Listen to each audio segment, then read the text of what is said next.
Good morning. Hope everybody's doing great today. In the midst of a little blizzard up here in Fargo. Definitely looking forward to putting this, kind of flipping the page on this winter already. But enough weather comments.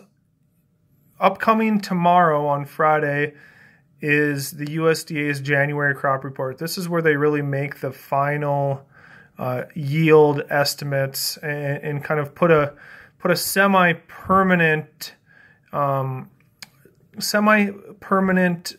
data to the 2017 crop yields. They're going to obviously be modifying the supply and demand on the 2017 growing season for quite a while here, but this is really the final really big 2017 focus crop report. And so thinking about just how a person needs to think about these crop reports and position them, one of the common questions in the farm community is, what do we think is going to happen on this upcoming USDA report?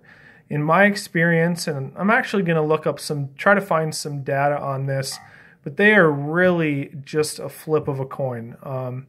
Oftentimes you'll get a report that appears bearish or bullish based on the data, and when the market starts trading, the market reaction is much different than what a person would have anticipated. So oftentimes, even if you would get the data leaked to you ahead of time, in a material percentage of the cases, a person would lose money.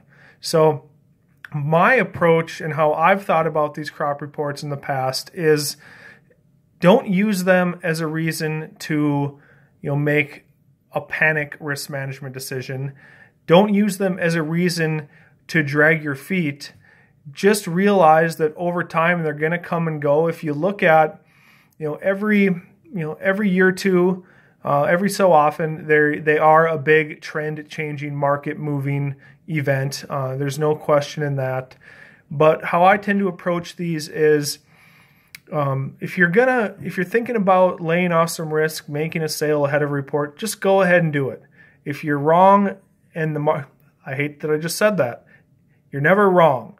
If the market report ends up being bullish, as a farmer, you have a lot of long exposure to benefit from that. On the other side of the coin, we oftentimes put in intermediate term lows around crop reports.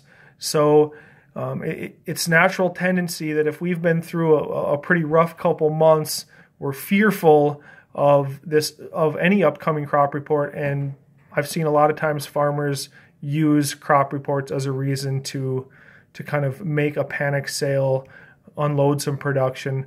The key is just to, throughout the year, make sales at prices that work for your numbers. So when we come across these crop reports, we aren't so dependent and fearful of them, and we can realize that they are just true kind of flip of the coin events when trying to look at the outcome. So the next time, it's human nature to think, I wonder what the crop reports are going to say. I wonder what is going to happen. I should talk to somebody who's in the know. There is nobody that's in the know when it comes to crop reports. So don't use them as a reason to panic. Don't use them as a reason to talk yourself out of making a solid risk management decision, and realize that they are simply a flip of the coin, unpredictable event, and really minimize the time that you spend trying to predict the outcome.